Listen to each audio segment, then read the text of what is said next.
ஆட்டத்தை போட்டாவே தெரிஞ்சிருக்கும் களத்துல யார் இறங்க போறாங்கன்னு. இதோ நமது சச்சின் பாய்க்காக இப்போது களமிறங்குவது இந்த வட்டாரத்தின் கம்பர்பால் சேவாக் என்று அழைக்கப்படுகிற நம்ம கெட்டு. இந்த மைதானத்தில் அதிக ஆட்டநாயகன் விருதுகளையும் அதிக தொடர் நாயகன் விருதுகளையும் வாங்கியவர் இவர்தான்.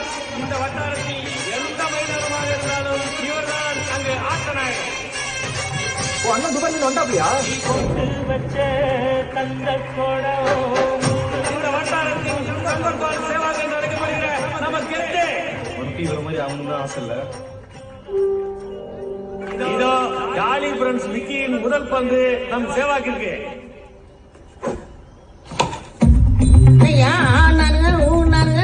ஈஸியான பாலுக்கு டொக்கு வைக்கிறாப்ல.